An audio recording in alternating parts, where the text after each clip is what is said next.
Salut, je suis super content de vous retrouver après un mois d'absence. Un mois d'absence pour les mêmes raisons que d'habitude, je vais pas rentrer dans le détail. Si vous êtes habitué à cette chaîne, vous vous doutez très certainement pourquoi. Aujourd'hui, je vous présente une nouvelle version d'une trottinette qui avait été un carton à sa sortie. Une trottinette pour laquelle j'ai dit du bien, du mal pour certaines raisons. Eh bien, c'est la Allo T107 Pro. Elle revient dans une version 2025, plutôt 2026, puisqu'on est déjà en fin d'année, avec plein de nouveautés. Nouveautés pour lesquelles j'ai participé activement. Je vous expliquerai ça tout au long de cette vidéo. La Allo T107 Pro, pourquoi un tel succès? Parce que un rapport qualité-prix imbattable. Elle était proposée aux alentours de 1400 €. Et qu'est-ce qu'on avait pour 1400 €? On avait deux moteurs de 3000 watts en crête chacun. On avait une batterie de 38,4 ampères avec des cellules de qualité. On avait des suspensions très confortables et on avait très certainement le meilleur rapport qualité-prix du marché. Et bien aujourd'hui, vous allez voir que cette nouvelle version reprend cette recette mais en la perfectionnant sur bien des points. On a toujours ces deux moteurs de 3000 watts en crête. Par contre, on est passé de contrôleur de 2 fois 45 ampères à 2 fois 50 ampères, bridé à 45 plus 1 ampère, tout simplement pour avoir une meilleure durée de vie des contrôleurs. Je vous en reparlerai aussi un petit peu plus longuement dans cette vidéo. On a toujours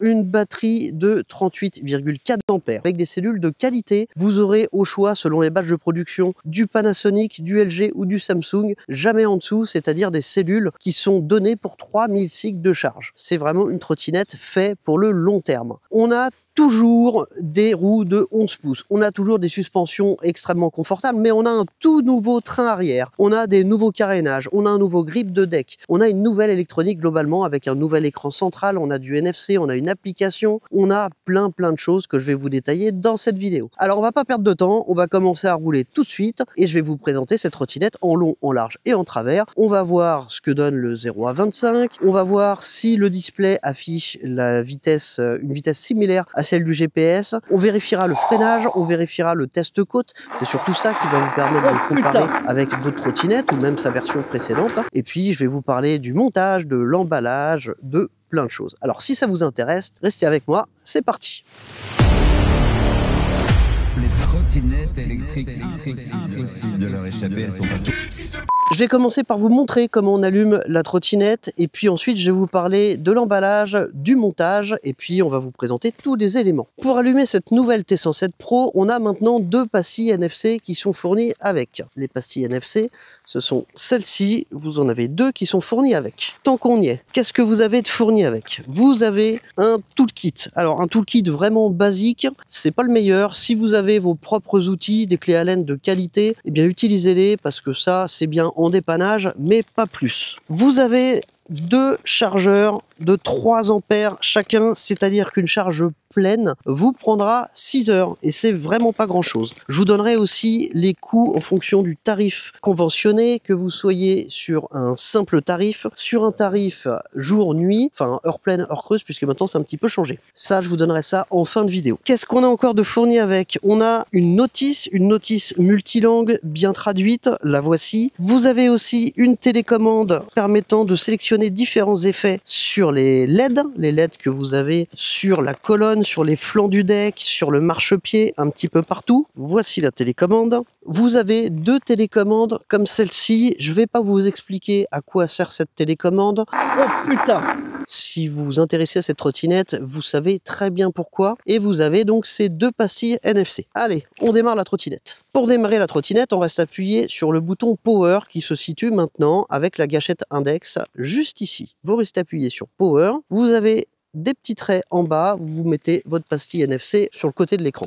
L'écran, il est relativement lumineux, vous avez une protection qui est dessus que vous pouvez très bien conserver si vous le souhaitez. Ça ne gêne absolument pas la vue sur l'écran, c'est particulièrement transparent, donc ça va vous permettre de la protéger un petit peu plus. Première nouveauté, et chose que j'ai demandé personnellement à Allo, c'est que cette trottinette soit bridée à la sortie du carton, pour qu'elle soit parfaitement conforme. Donc, pour qu'elle soit conforme, c'est très simple. La fameuse télécommande que je vous ai montrée tout à l'heure, eh bien vous la laissez chez vous. Si vous la laissez chez vous, vous allez rouler à 25 et vous ne pourrez pas faire autrement. Même lors d'un contrôle, on pourra vous demander ce que vous voulez, n'importe quelle manip pour rouler au-delà de 25. Si vous n'avez pas la télécommande sur vous, ce n'est pas possible. Bon, du coup, vous avez compris à quoi sert cette télécommande. Bon, la trottinette est allumée, elle est donc bridée. C'est bien un limiteur de vitesse, c'est-à-dire que vous pouvez conserver toute la puissance, vous mettre en vitesse 3 bimoteur, vous serez bridé à 25, ça vous permettra de rester à 25 dans une côte vraiment sévère. Vous allez voir ça. Allez, on commence à rouler et je vous parle de ce qu'il y a à monter. Vous verrez qu'il n'y a pas grand-chose.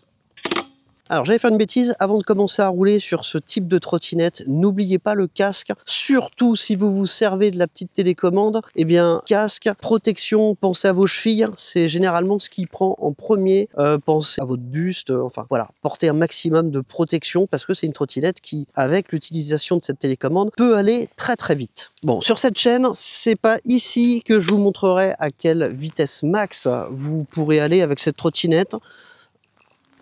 Mais sachez qu'on frôle la centaine de km/h.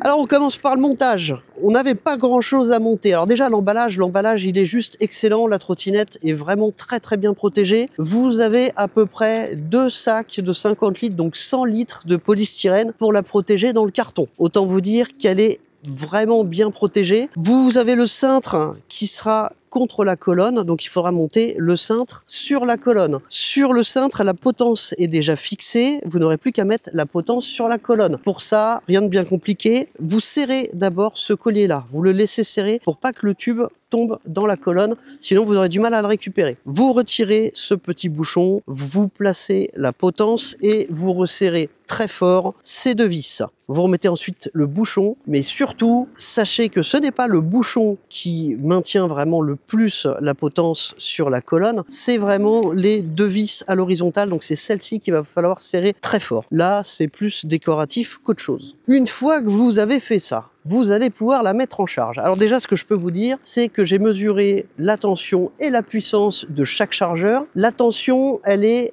fixée à 66,8 volts. Alors pourquoi pas 67,2? Eh bien tout simplement pour la longévité de la batterie, la longévité des cellules. Ce n'est jamais bon de charger à 100%. Donc là, en réalité, les chargeurs d'origine vont vous permettre de la charger à 95%. Chaque chargeur sort bien 3 ampères. C'est-à-dire que en branchant les 2 chargeurs, vous aurez bien une charge complète en 6 heures et ça c'est déjà très bien. Vous avez 2 ports de charge sur le flanc droit du deck, ports de charge qui sont en métal. Alors c'est quelque chose que je critique très souvent, mais là eh bien Allo a fait les choses bien, ils ont tenu en compte mes réclamations là-dessus et même s'il n'y a pas d'isolant sur le bouchon à proprement parler, vous avez un anti-retour on va dire sur le plus qui se situe derrière le port, donc il n'y a aucun risque, même en cas de chute, si le bouchon s'enfonce sur les contacts, ça n'explosera pas la batterie, c'est une sécurité supplémentaire et ça, c'est super bien. Alors on termine sur le montage, vous l'avez mis en charge, vérifiez la pression des pneus. Si vous faites plutôt du off-road, eh bien mettez une pression assez basse, pas en dessous de 2,5 et au maximum, mettez 3 bars. Précision sur les roues.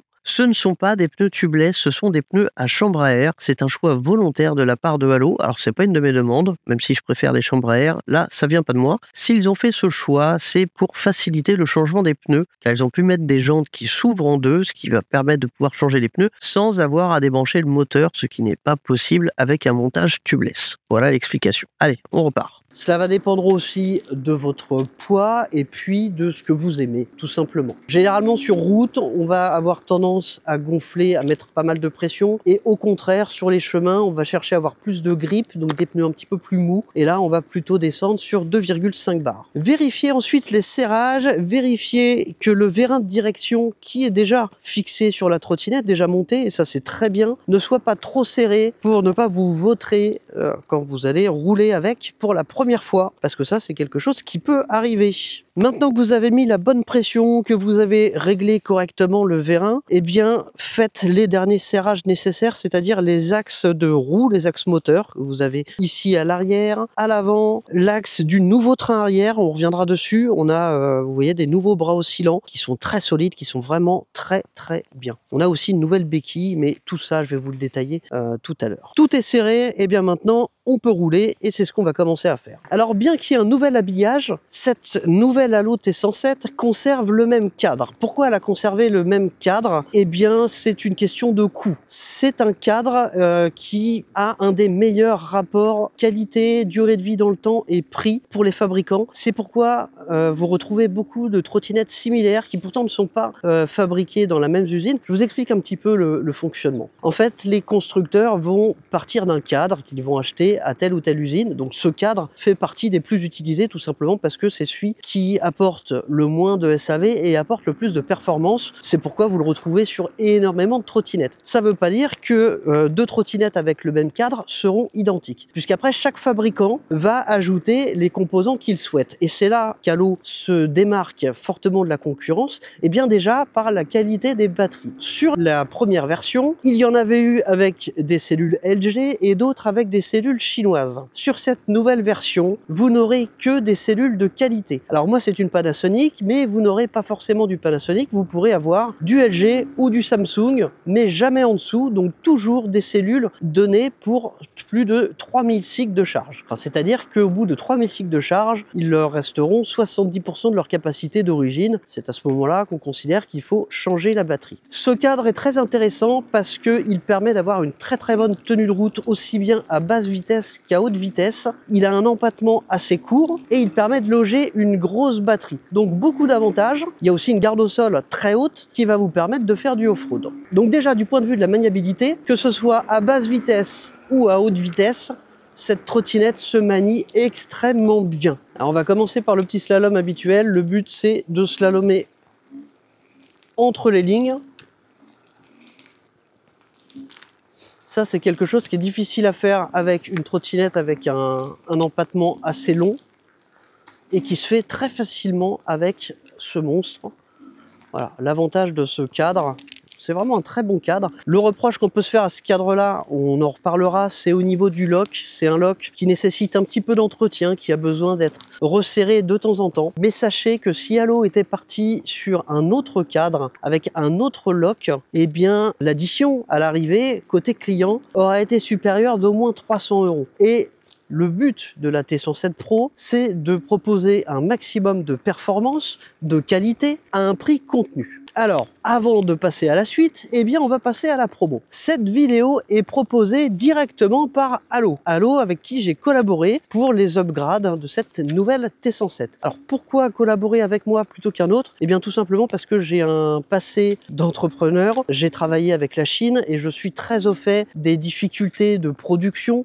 Je peux donc prendre en compte aussi bien le côté rider que les impératifs de production. Voilà pourquoi je les ai aidés à mettre à jour cette trottinette et puis aussi à la mettre en conformité, puisque je vous le disais tout à l'heure, à la sortie du carton, cette trottinette est conforme ou presque. Il manque encore 2-3 petites choses qui vont être corrigées dans les prochains batchs, mais qui, pour une bouchée de pain, pourront être réglées. Bon, je vais vous le dire tout de suite, c'est les catadioptres. On n'a pas de catadioptre orange sur les côtés, blanche à l'avant et rouge à l'arrière. Ça, c'est quelque chose que vous allez pouvoir trouver sous forme de rouleau adhésif sur Amazon pour moins de 10 €. Donc, si cette trottinette vous intéresse, vous n'êtes pas obligé d'attendre les prochains batchs pour que ce soit fourni avec, pour ajouter 10 € et c'est bon. Pourquoi? Parce que dès aujourd'hui, cette trottinette est proposée normalement à 1499 €, ce qui est déjà un excellent prix. Mais avec le coupon que vous allez retrouver dans la description de cette vidéo, vous allez pouvoir la toucher 100 € de moins. Avec le code promo 0100 off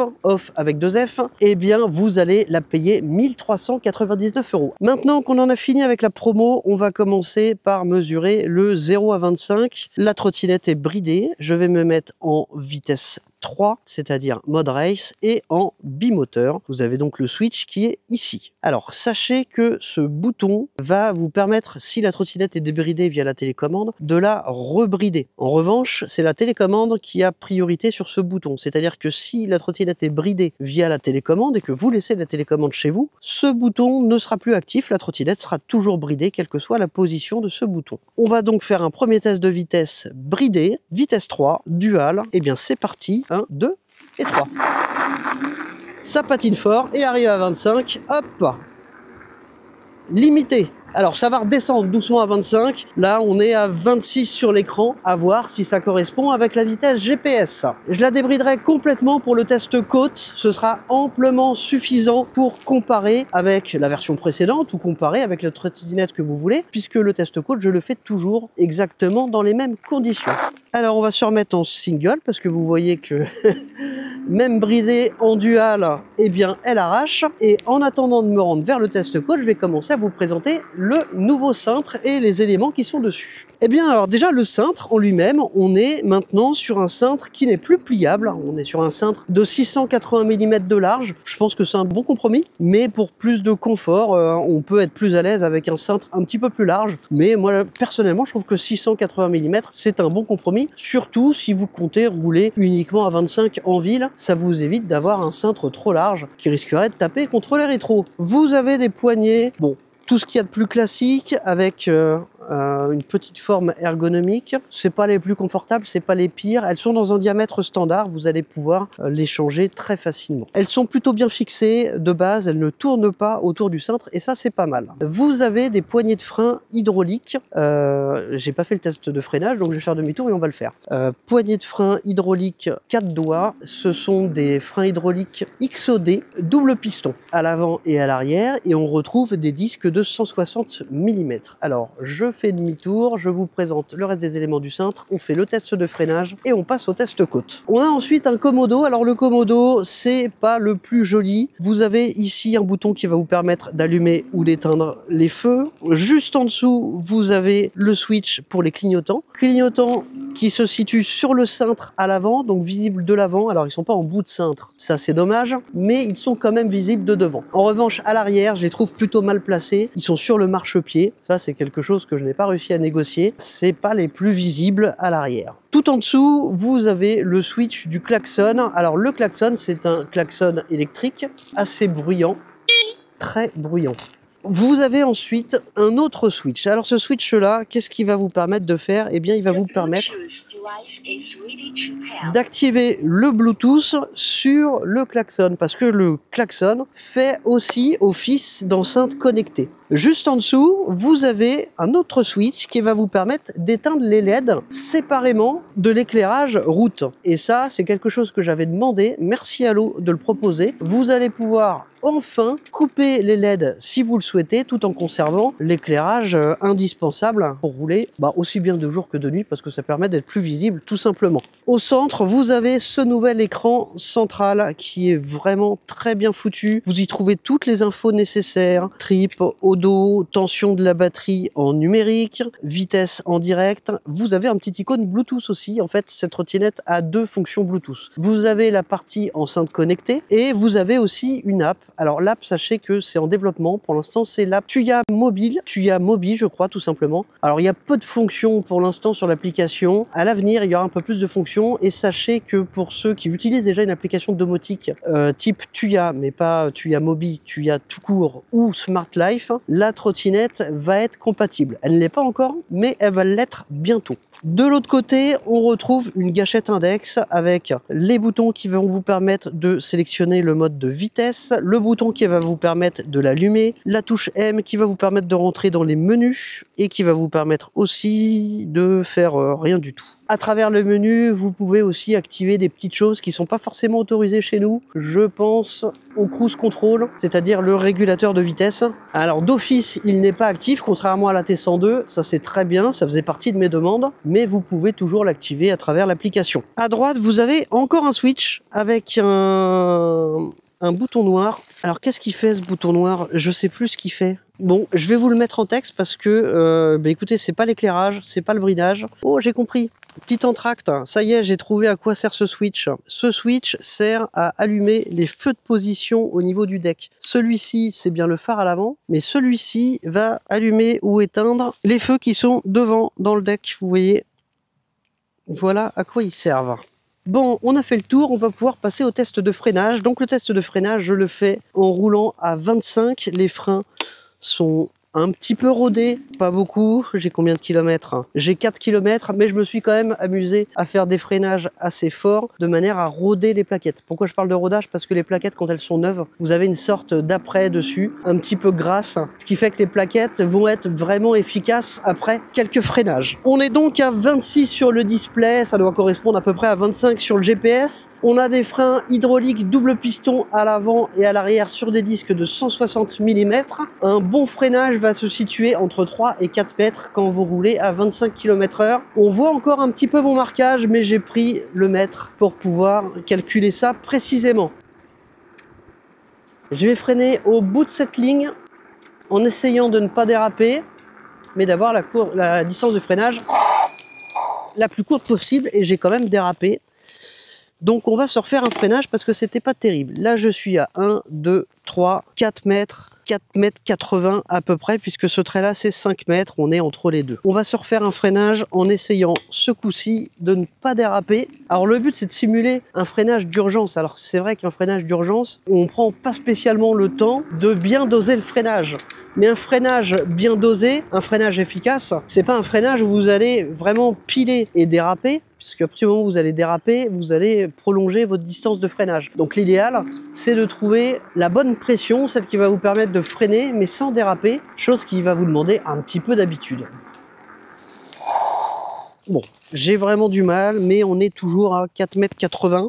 On verra en fin de vidéo si j'arrive à améliorer un petit peu ce freinage-là. J'ai l'arrière c'est l'arrière qui dérape.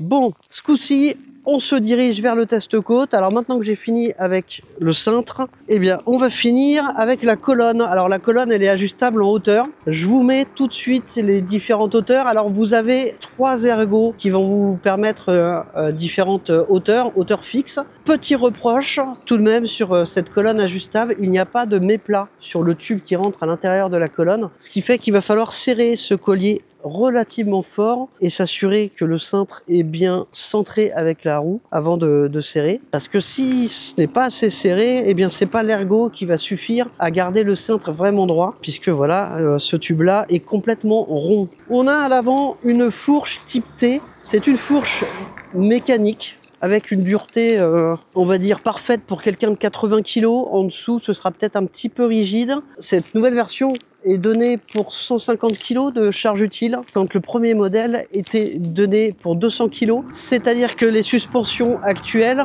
sont un petit peu plus souples que sur la première version. À l'arrière, au niveau des suspensions, on retrouve une suspension type C à amortisseur central, un petit peu plus souple aussi que sur la première version. Mais on a surtout des nouveaux bras oscillants, bien plus jolis, mieux finis et plus solides que ceux de la première version. Alors vous le voyez, la trottinette n'est pas bridée en pente.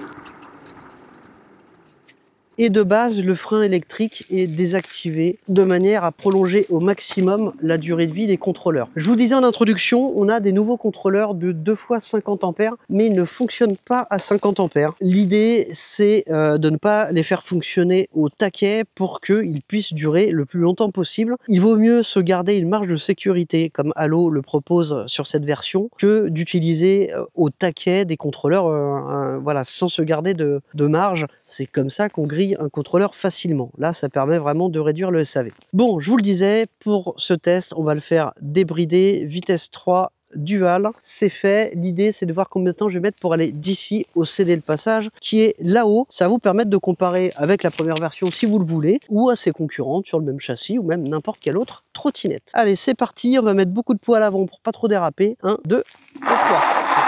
Oh putain!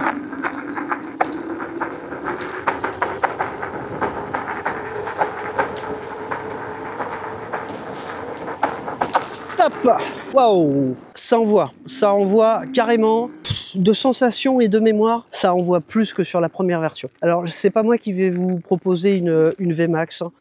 J'ai eu assez d'accidents comme ça pour ne pas me mettre en danger, mais cette information vous la trouverez très certainement chez mes confrères, c'est quelque chose qui viendra. Mais voilà, personnellement, je ne prends pas de risque pour vous dire si oui, elle va à 90 km/h ou 95. Je vous le dis quand même, elle est annoncée pour 95 km/h. Je pense qu'on doit vraiment s'en approcher, mais voilà, je n'ai pas fait le test, c'est pas moi qui vais pouvoir vous le confirmer. Alors on continue à descendre un petit peu. Avant d'arriver à cette suspension type T à l'avant, eh bien on retrouve un amortisseur de direction, un V1 de direction, qui est déjà réglé. Alors qui n'a pas grande utilité si vous faites du off-road, en revanche qui est très utile si justement vous roulez vite. Ça permet de gagner en stabilité. C'est réglable, alors il vaut mieux commencer avec un réglage souple et le durcir au fur et à mesure que faire l'inverse. On continue à descendre, on retrouve donc exactement le même lock puisque c'est le même cadre que sur la précédente T107. C'est un lock qui n'est pas parfait, qui a quand même une double sécurité, c'est-à-dire que vous avez la grosse languette rouge au milieu et vous avez une goupille sur le côté. C'est un lock qui peut prendre un petit peu de jeu, mais jeu qui peut se rattraper avec un écrou qui est juste en dessous, et la tige a été renforcée par rapport à la première version. Ce n'est plus la même matière, ce qui fait que vous allez pouvoir serrer un petit peu plus fort, sachant que quand on fait ce réglage là, il faut pas serrer trop fort non plus, parce que serrer trop fort et vous ne pourrez plus la verrouiller. Il faut trouver le bon réglage. De base, elle est bien réglée, hein. Vous voyez, je vais mettre la caméra un peu plus bas pour que vous puissiez vous en rendre compte. Bon, j'espère que ça y va.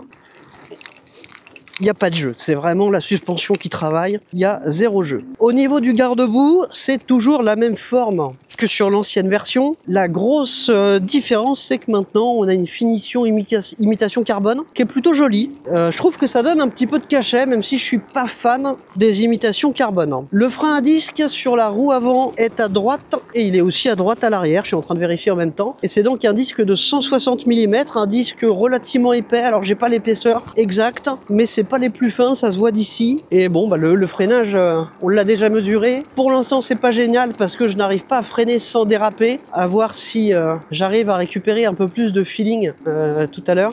Mais je tiens à vous le préciser pour ceux qui me connaissent pas, j'ai eu 2 accidents, dont un qui m'a paralysé la moitié de la main gauche, et j'ai surtout une grosse perte de sensibilité au niveau des doigts, donc j'ai beaucoup de mal à doser le freinage. Ça, c'est quelque chose qui ne m'aide pas du tout. Au niveau des pneus, d'origine, elle est montée avec des pneus vraiment orientés off-road. On parle même pas de semi-off-road, mais vraiment de pneus off-road purs. Si vous voulez plus d'infos d'ailleurs sur les différents types de pneus que vous pouvez rencontrer sur les trottinettes électriques, eh bien j'ai fait une vidéo à ce sujet, je vous mets le lien dans la description de cette vidéo. Bon, pour le train avant, on a terminé. On arrive au deck. Alors le deck, on a déjà un nouvel habillage sur le dessus puisqu'on a un nouveau grip rubber, facile à nettoyer, très bonne chose. On a un nouvel habillage sur les flancs avec une meilleure intégration des plaques RVB et on n'a plus de plaques acrylique sous le deck. Et ça, c'est très bien parce que ça permet d'économiser pas mal de kilos. La trottinette, là, est passée sous la barre des 50 kilos. De mémoire, elle fait 48 et des broutilles. Je vous mets le poids exact. Alors que la première faisait quasiment 3 kilos de plus. Et 3 kilos de plus uniquement pour un plateau acrylique pour diffuser les LED, c'est un peu ridicule. Sur ce plateau, vous avez des... alors, je sais pas comment ça s'appelle, des espèces de petites rondelles autour des vis pour ajouter un petit peu de cachet. Comme le grip est assez épais, eh bien, ça dépasse pas trop. D'habitude, j'aime pas trop ce genre de déco parce que, eh bien, je trouve qu'on le sent au niveau des pieds. Là, c'est pas le cas parce que le grip est très épais. Pour finir sur ce deck, alors on a des patins en dessous qui vont vous permettre de protéger le deck quand la trottinette est pliée, puisque pliée, la roue avant va passer au-dessus du deck et la trottinette va reposer sur le deck. On a donc une protection à ce niveau-là. La garde au sol est de 20 cm. C'est très bien, ça va vous permettre de passer à peu près partout. On a une nouvelle béquille beaucoup plus haut de gamme par rapport à celle qu'on avait sur le modèle précédent. Bon, après c'est une béquille qu'on retrouve chez pas mal de concurrence, mais à l'arrivée, vous verrez que parmi toutes ces concurrentes, c'est vraiment celle qui utilise les meilleurs composants, que ce soit au niveau des contrôleurs, que de la batterie, surtout les cellules de la batterie. On verra ça en conclusion. Sur les flancs du deck, on a donc un nouvel habillage l'habillage avec les LED RVB. Alors au niveau des ports de charge qui sont sur le flanc droit, j'ai une petite critique. Ils sont un peu difficiles à visser. Pourquoi? Parce que justement l'habillage latéral du deck fait qu'on a du mal à attraper les bouchons sur les côtés et donc à les visser. Ce sont des bouchons en métal qui se vissent. Du coup, c'est pas évident de les visser à fond. À l'arrière du deck, on a un marchepied avec toujours la même inclinaison. Sous ce marchepied, on retrouve encore là un petit plateau acrylique. Alors c'est vrai que c'est encore du poids inutile, mais nettement moins que tout le plateau en acrylique. Ça, c'est une très bonne chose. Vous avez le même revêtement rubber sur ce marchepied. Et sous ce marchepied, vous avez un feu stop à la chinoise, c'est-à-dire qu'il clignote. Et il inclut les clignotants donc qui sont peu visibles de l'arrière, puisque sous le marchepied, aussi très rapproché, en plus de manquer un petit peu de luminosité. Donc de ce point de vue-là, c'est pas ce qu'on trouve de mieux. Au niveau du garde-boue à l'arrière, on a la même finition carbone que sur l'avant. On est bien là sur le chemin de terre, j'en profite voilà, pour tester un petit peu les suspensions là-dessus. Et on est vraiment très bien. Par contre, je peux pas aller tout droit parce qu'il y a un arbre qui s'est cassé la gueule. Mais on est vraiment bien en off-road sur cette trottinette. Alors je finis sur le garde-boue, il est un petit peu court, ce qui fait que vous risquez de prendre quelques petites projections. Bon, ça c'est un problème que vous allez pouvoir régler assez facilement en ajoutant en collant une petite bavette avec une pochette plastifiée par exemple que vous découpez et que vous collez avec du double face à l'intérieur du garde-boue pour le prolonger un petit peu. Et là vous n'aurez plus de projection et si vous découpez bien, vous pouvez faire quelque chose de relativement joli. On finit par le moteur. Alors c'est le même à l'arrière et à l'avant. La puissance, c'est vraiment dispatché 50-50 entre l'avant et l'arrière. C'est pour ça que ça patine beaucoup de l'avant. Quand vous mettez toute la puissance, et bien tout simplement parce que 70% du poids se trouve sur l'arrière et que la puissance étant identique à l'avant et à l'arrière, forcément vous avez moins de grip à l'avant. Alors si vous utilisez beaucoup cette trottinette sur des chemins de terre ou en off-road, je vous invite vraiment à ne pas utiliser le bimoteur. Il vaut mieux rester en propulsion plutôt que d'avoir l'avant qui patine tout le temps et qui va vous faire perdre toute la traction avec le sol, étant donné qu'elle est très sensible à l'accélération. Bon, et bien écoutez, on va s'arrêter, on va faire un petit tour de la trottinette pour finir avec des pour, des contre et une conclusion. Bon, on a terminé ce petit tour. Alors je suis désolé, ils sont de plus en plus courts parce que c'est de plus en plus douloureux pour moi. C'est pour ça que les vidéos sont de plus en plus espacées et que j'essaye de faire le plus concis possible. Il n'en reste que c'est tout de même la 276e trottinette que je teste sur cette chaîne, ce qui fait que j'ai quand même assez de retours et d'expérience pour pouvoir la juger malgré que le trajet soit court. Alors au niveau de l'autonomie, j'ai largement de quoi vous donner une autonomie assez précise puisque je vais relever la tension au volt près en fonction de ce qui a été utilisé sur la batterie pour pouvoir vous donner une estimation vraiment correcte de ce que donne cette trottinette en roulant à 25 et à 45 km/h. Allez, on passe au pour, au contre. On va commencer par les contres. Alors les contres, ils sont pas nombreux tout simplement parce que déjà j'aime beaucoup cette trottinette et je garde surtout en tête qu'elle est proposée à 1399 € et que pour la proposer à 1399 €, il y a des concessions qui sont obligatoires de la part du fabricant. Et généralement, c'est des petites choses que vous allez pouvoir corriger vous-même. On va commencer par critiquer un petit peu les commodos qui sont effectivement un petit peu cheap. Je vous parle pas de la gâchette d'accélération qui, elle, est très bien. L'écran aussi. Les différents commodos, les différents switch sont plutôt vieillots. On les trouve depuis plusieurs années. C'est vraiment des modèles pas chers. Mais l'avantage, c'est que généralement, quand on achète ce genre de trottinette, on a envie de la mettre à son goût. Et vous retrouverez des switch de meilleure qualité pour vraiment pas cher. Et ça se change très facilement puisque toute la connectique est accessible. Vous n'avez pas à plonger dans le deck pour accéder à la connectique. Vous avez plein de connecteurs étanches tout en haut. Donc voilà, le premier reproche que je vais faire à cette trottinette, c'est au niveau des commodos qui sont un petit peu vieillots. Le second, mais je vous le dis, ça s'explique très facilement, c'est un très bon cadre. Au niveau de la tenue de route, du comportement, elle a un comportement très sain. Seulement, le lock a besoin d'être resserré fréquemment. Mais il serait parti sur un autre cadre, eh bien je vous le garantis, cette trottinette se trouverait à au moins 300 € de plus et serait donc nettement moins intéressante. Là, à 1399 €, pour rester à 1399 € avec le code promo, eh bien ils sont obligés de rester sur ce cadre qui, mine de rien, est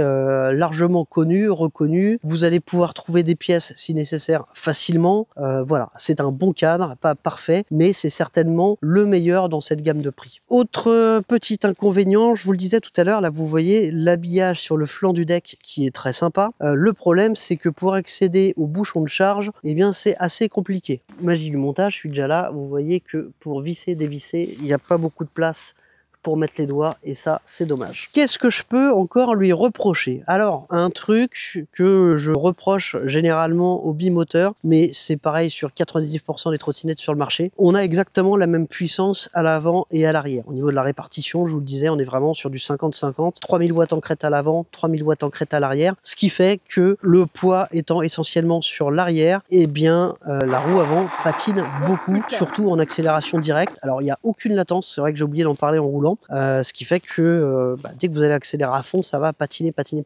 Donc l'usage en bimoteur en off-road va être très compliqué à cause de cette répartition 50-50. Petit inconvénient, absence de réflecteur de catadioptre, hein, orange sur les côtés, rouge à l'arrière, blanche à l'avant. Ceci dit, vous en trouvez vraiment pour une bouchée de pain sur Amazon. Si vous le voulez, je vous mets un lien dans la description de cette vidéo. Vous trouvez des packs avec les 3 rouleaux à moins de 10 € sur Amazon. Et ça, sachez que dans les prochains batch de production, mais là la trottinette sera peut-être pas au même prix, eh bien ce sera fourni directement avec. Merci Allo, ça c'était encore une de mes demandes. On finit les contres avec les garde-boue qui sont encore trop courts. Vous le voyez, ça va à peine sur l'arrière du pneu, ce qui fait que les projections vont passer au-dessus. Donc ça, vous allez pouvoir le compenser en collant une bavette. Je vous expliquais, vous pouvez par exemple acheter une pochette plastique. Vous savez, les pochettes qui sont soit cartonnées, soit plastifiées. Alors, autant la prendre en plastique. C'est un plastique un petit peu rigide. Vous découpez, vous prenez du double face 3M, comme ça ne bougera pas. Vous le collez sur l'intérieur. Si vous la prenez noire, ça restera très propre et ça bloquera vraiment toutes les projections. Un dernier contre, tout de même, je vous le disais, l'absence de méplats sur la colonne. Dans les faits, qu'est-ce que ça veut dire? C'est que cette partie-là étant complètement ronde, si ce collier n'est pas assez serré, eh bien vous voyez, vous allez vous retrouver avec un petit jeu, un bon petit jeu. Serré correctement,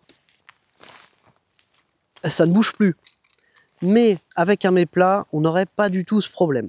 On finit avec les clignotants. Alors autant à l'avant, ils sont visibles malgré qu'ils ne soient pas en bout de cintre. Par contre à l'arrière, vous le voyez, quand on est à 10 mètres derrière la voiture, ça va être difficile de savoir si ça clignote à gauche ou à droite. Et puis surtout, c'est un petit peu bas. Par contre, vous voyez que les feux de position sont vraiment très lumineux. À l'avant, ça donne ça. Alors c'est moins visible que des clignotants en bout de cintre, mais c'est quand même bien mieux que rien et bien mieux que de les placer plus bas. Les feux, j'en profite tant qu'on est ici, malgré qu'on soit dans les contres, c'est un pour, ils éclairent vraiment très fort. On a fini les contres, on va passer au pour. On va commencer par l'éclairage. L'éclairage, que ce soit pour voir ou pour être vu, il est très bien. Ces feux-là, d'habitude, je leur reproche d'avoir un faisceau vraiment très réduit, d'éclairer loin mais pas large. Là, c'est compensé par le halo qui entoure les feux de route, qui lui permet d'éclairer vraiment très large et surtout d'être vu de très loin. Le feu de position à l'arrière, il est vraiment fort. Donc voilà, ça déjà au niveau de l'éclairage, on est vraiment sur du tout bon. Ensuite, au niveau du confort, que ce soit la suspension avant type T. Alors c'est une suspension mécanique, hein, ce n'est pas une suspension hydraulique. Par contre, à l'arrière, c'est une suspension type C hydraulique et hélicoïdale. C'est-à-dire que vous avez un amortisseur central avec un ressort et à l'intérieur, vous avez un vérin hydraulique qui va vous permettre d'avoir un amorti en butée. Vous avez aussi un réglage de compression. Je le répète encore une fois, mais je le répète jamais assez. Le réglage de compression ne sert pas à compenser un éventuel poids. C'est une précharge. La dureté du ressort, qu'il soit comprimé ou non, sera la même. Si vous voulez modifier la dureté d'un ressort, il faut changer le ressort, tout simplement. Autre plus, eh bien l'habillage de la trotte en général. Bonne chose d'avoir retiré le plateau acrylique sous le deck et de gagner vraiment en poids.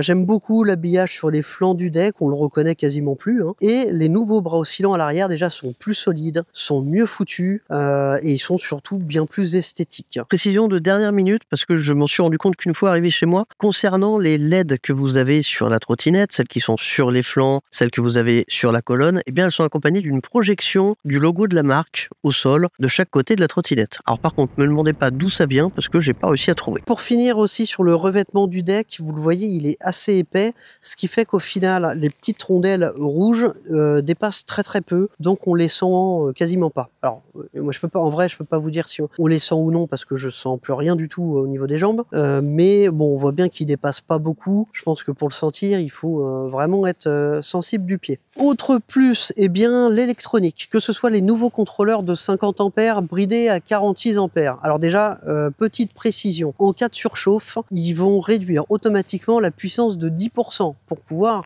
durer encore plus longtemps. C'est bien pour ça qu'on ne parle pas de contrôleur de 2 x 46 ampères, mais 2 x 45 plus 1 ampère. C'est 7 ampères supplémentaires qui va être absorbé si la trottinette en a besoin pour limiter une éventuelle surchauffe. L'écran central est vraiment très bien fait. Il est lisible, on a toutes les infos nécessaires, on a une gâchette index qui va nous permettre de vraiment bien tenir le cintre. Pour les bricoleurs qui préfèrent les gâchettes pouces, il y a moyen, ça va pas être super simple, mais si vous êtes un petit peu bricoleur, il y a moyen de mettre une gâchette pouce. Donc non, j'aime vraiment beaucoup cette nouvelle électronique, enfin ce nouvel écran et ces nouveaux contrôleurs qui sont puissants et qui surtout sont conçus pour durer dans le temps. On finit avec ce qui me paraît essentiel, enfin on finit ou presque. À la sortie du carton, cette trottinette est bridée et ils ont eu la bonne idée de mettre une priorité sur la télécommande. Donc pour ceux qui veulent acheter cette trottinette pour s'en servir tous les jours et aller au boulot, donc rouler à 25 et éviter les problèmes, eh bien vous laissez la télécommande chez vous et là vous n'aurez aucun moyen de la débrider. Donc lors d'un contrôle, on pourra faire ce qu'on veut sur votre trottinette. Bon déjà sachez que légalement, mais après c'est toujours compliqué d'expliquer ça aux policiers qui vous contrôlent,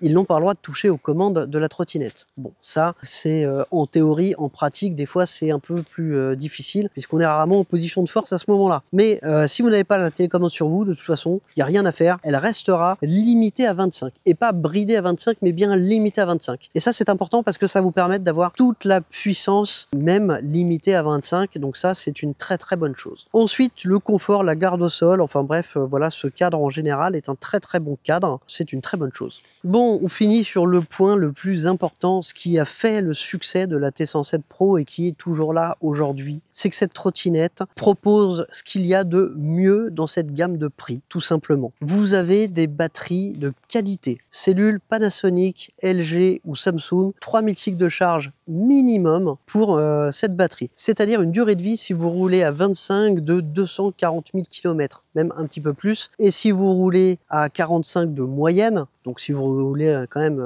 assez fort, vous ferez quand même plus de 140 000 km avant de devoir la remplacer. Et encore, la remplacer, c'est-à-dire que à partir de 3000 cycles de charge, il lui restera 70% de capacité. À 3330 cycles, 3333 très exactement, il lui restera plus que 50% de capacité. Là, il sera vraiment temps d'en changer. Avant de finir sur les points positifs, je vais vous donner les différents coûts pour charger cette trottinette. Pour la charger complètement, qu'est-ce que ça va vous coûter pour une charge pleine, c'est-à-dire de 10 à 100%. Si vous êtes sur le tarif normal conventionné, une charge complète vous coûtera 0,479 €. Si vous êtes sur une double tarification, heure creuse, heure pleine, eh bien en heure creuse, cela vous coûtera 0,377 € et en heure pleine, 0,690 €. Avec une charge complète, vous pourrez faire en termes d'autonomie 90 km en roulant à 25, et ça c'est avec ce que j'ai mesuré en mesurant la tension, et environ 60 km 58 très exactement en roulant à 45 de moyenne, donc en roulant plutôt fort. Ça fait vraiment pas cher du kilomètre.